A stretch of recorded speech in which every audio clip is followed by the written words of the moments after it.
માધવ હાલ્યો આવે છે, એક હાથમાં વાંસળી છે,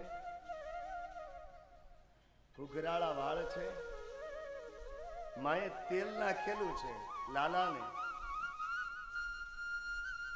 એ જે ઘૂઘરાળા વાળ છે, માએ તેલ નાખેલું છે, અને એવામાં જે ગાયોના પગ તળેથી વ્રજની ધૂળ જે ઉડે છે, એ ધૂળ ઉડી અને માધવના વાળમાં લાગી એટલે આમ વાળ સોનેરી લાગે છે, એવો રૂડો લાગે, મન મોહિત કરી લે આવું રૂપ એનું. અને આમ જે અક્રૂરજીએ દર્શન કર્યા, ભાવ વિભોર બન્યા છે અક્રૂરજી.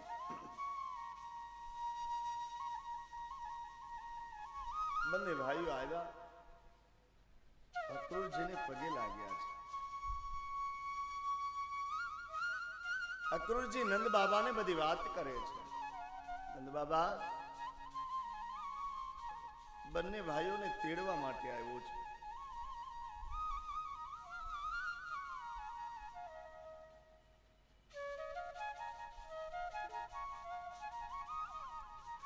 આખા વ્રજમાં સમાચાર મળ્યા.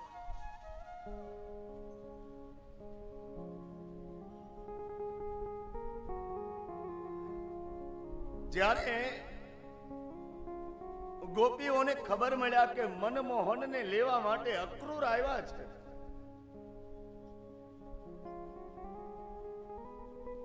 ખૂબ જ વ્યાકુળ થઈ ગોપીઓ.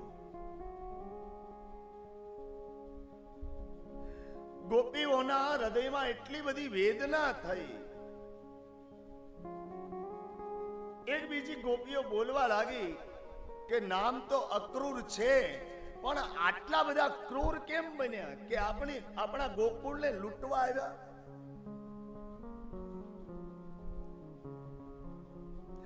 ભાગવતમાં બતાવ્યું છે, ઘણી ગોપીઓ તો બેભાન થઈ ગઈ.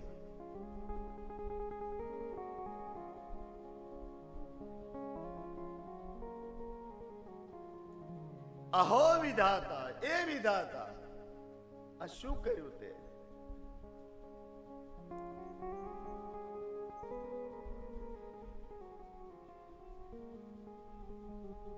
હે વિધાતા, અમારા ઉપર થોડી દયા લાવજે તું.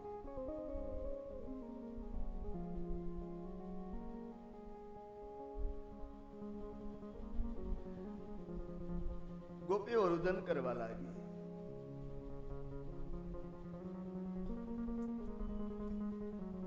વળી કોઈ ગોપી એમ કહે છે,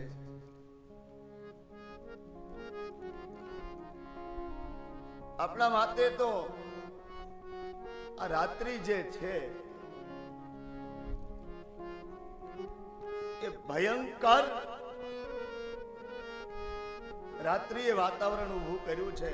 આપણા માટે આ રાત્રિ નકામી છે, પણ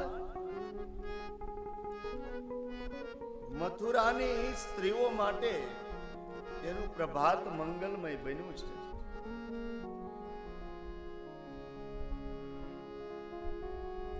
જેમ ભગવાન રામ વનમાં જતા અને માં કૌશલ્યાએ કહ્યું તું, બડભાગી બન અવધ અભાગી. અયોધ્યા અભાગી છે, વનના લોકોએ ખૂબ પુણ્ય કર્યા હશે.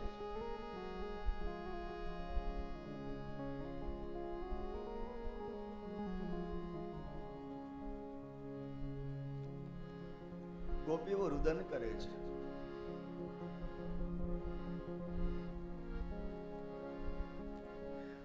અક્રૂરજી આપણા કનૈયાને આટલું બધે દૂર લઈ જશે, માને ખબર પડી.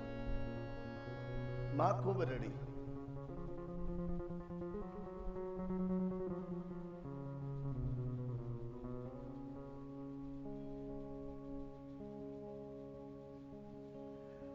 એક ગોપી એમ કહે કે તું એમ કહે છો અક્રૂર આટલા બધા ક્રૂર બન્યા છે, પણ આપણો કનૈયો કઈ ઓછો નથી.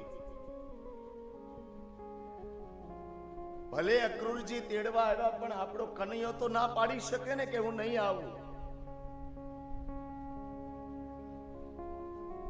ગોપીઓનું ટોળું ભેગું થયું. એ બાયો વ્રજમાં વાતો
સૂતું નથી.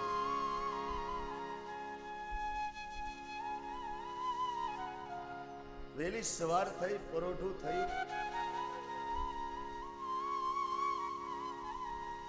પંખીડાઓ કલવર કલવર અવાજ કરવા લાગ્યા. યમુનાના નીર ખળખળ વહેવા લાગ્યા. નંદ બાબા જાગ્યા, ગૌશાળામાં ગયા. અક્રૂરજી જાગ્યા, માં જશોદા જાગ્યા. નંદ બાબા આવ્યા. દેવી, હા કનૈયો જાગ્યો છે? બોલે નહીં. તો કનૈયાને જગાડો.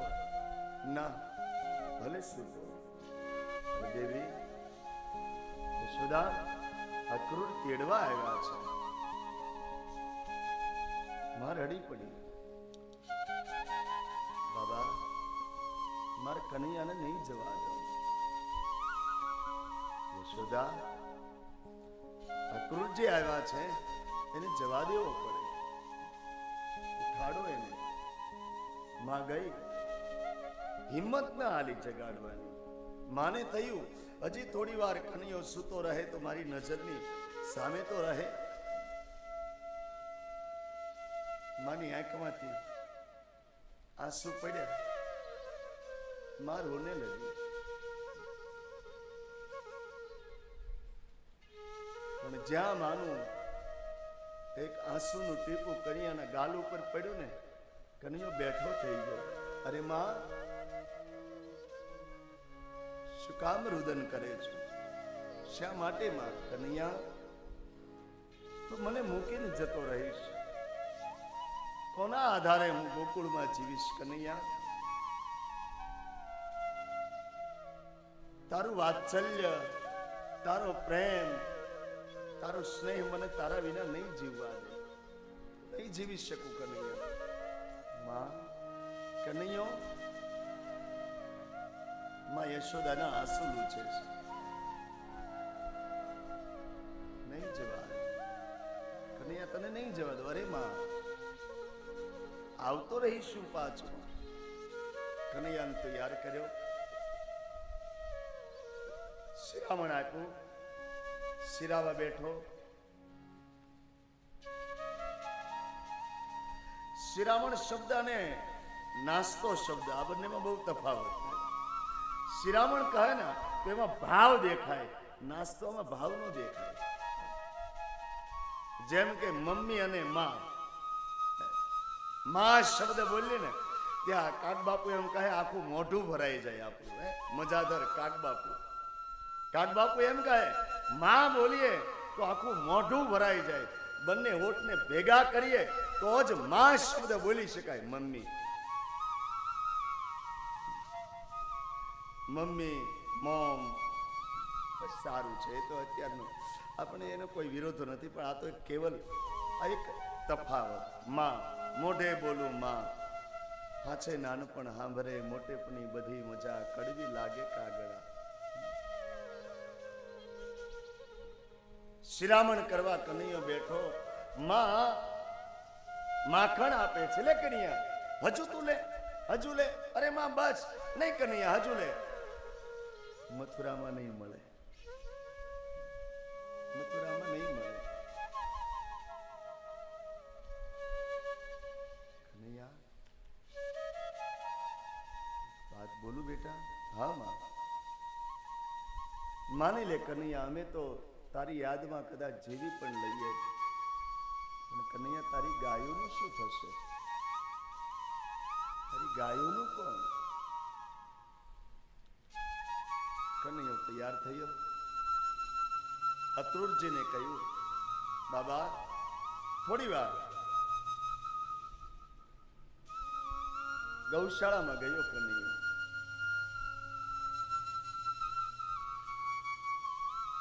ત્રિલોકનો નાથ એકલો એકલો ખૂણામાં રુદન કરવા લાગ્યો. ગાયોને આંખમાંથી અશ્રુ જોયા ને કનૈયો રડવા લાગ્યો. માથે હાથ ફેરવે. શું પ્રેમ કર્યો છે કનૈયાએ ગાયોને.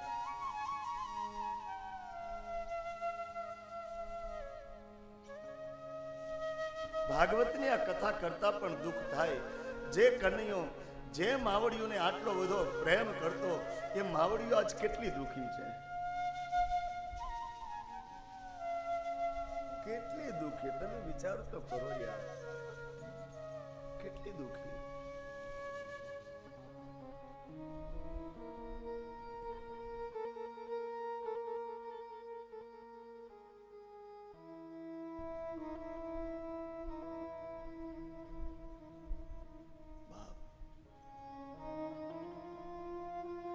કોઈ વાર જો ભાગવતનું પાનું હોને તમે ખોલશો ને તો યાદ આવશે કે કનૈયો ગાયોને આટલો પ્રેમ કરતો. શું પ્રેમ કર્યો છે.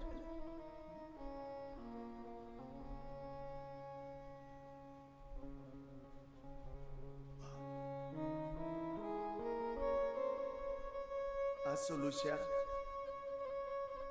એકદમ ઉતાવળા પગલે આવ્યો બહાર, અને જ્યાં બહાર આવ્યો ત્યાં તો ગોપ ગોવાળો, ગોપીઓ બધા ટોળે વળ્યા છે. કનૈયા નહીં જવા દઈએ, નહીં. અરે કનૈયા, એક ગોપી આગળ આવી, કનૈયાની આગળ હાથ જોડીને એમ કહે, કનૈયા આજ પછી અમે માને ક્યારેય ફરિયાદ નહીં કરીએ. તારે કનૈયા જેટલું માખણ ખાવું એટલું ખાજે, તું ગોવાળિયાઓને લઈને આવજે, જે તારે રંજાડ કરવી કરજે. કનૈયા આજ પછી અમે ક્યારેય પણ માને ફરિયાદ નહીં કરીએ. તું ન જા કનૈયા, તું ન જા.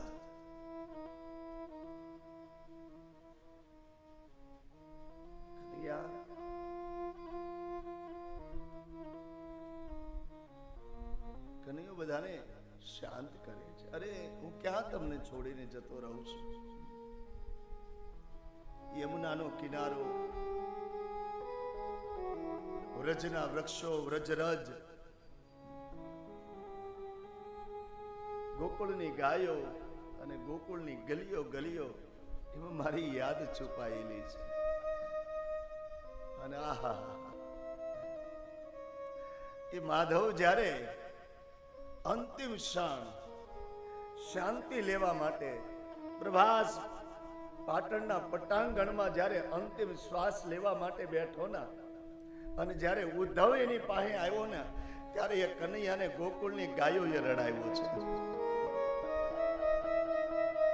પેલા જરા નામના પારધીએ બાણ માર્યું, પણ એ બાણ મારે પહેલા તો કનૈયાને એની ગાયોને બહુ યાદ કરી છે. આ માધવ, આ કૃષ્ણ, આ ગિરધર,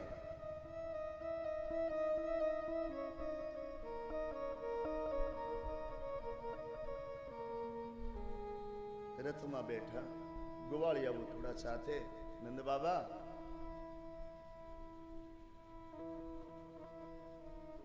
રથ ચલાવ્યો.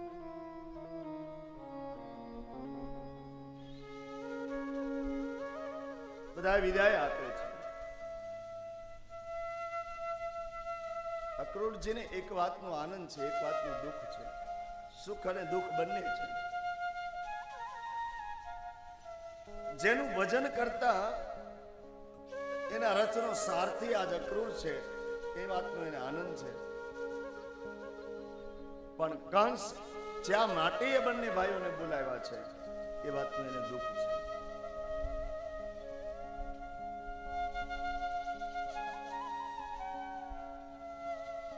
ભાગવતમાં નથી બતાવ્યું, સંતોનો એવો મત છે.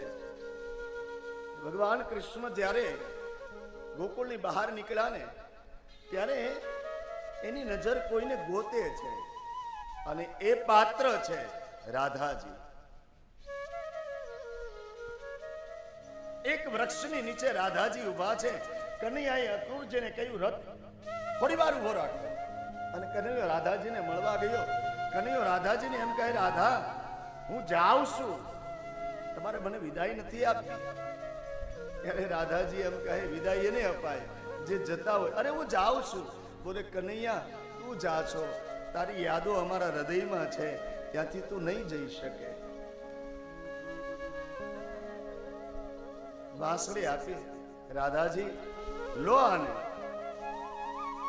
જ્યારે મારી યાદ આવે ત્યારે વાંસળીના દર્શન કરી લેજો. રાધાજીએ કનૈયાને કહ્યું, કનૈયા, અમારે આની જરૂર નહીં પડે, તારે જરૂર પડશે.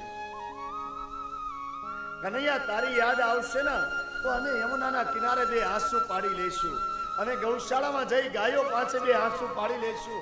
અને એનાથી કનૈયા જો અમને યાદ આવશે ને તારી, તો એ માધવ, અમે કોઈ વૃંદાવનના વૃક્ષની નીચે અમે બે આંસુ પાડી લેશું. પણ કનૈયા, મથુરામાં તને જ્યારે વ્રજની, ગોકુળની, ગોવાળોની, ગોપીઓની, ગાયોની યાદ આવે ને, ત્યારે કનૈયા આ વાંસળીને બે ફૂંક મારી લેજે. પણ યાદ રાખજે કનૈયા, આ વાંસળીની કદર કરનાર તને મથુરામાં કોઈ નહીં મળે. આ વાંસળીની કદર તો અમે વ્રજવાસીઓ કરીએ, તને નહીં મળે.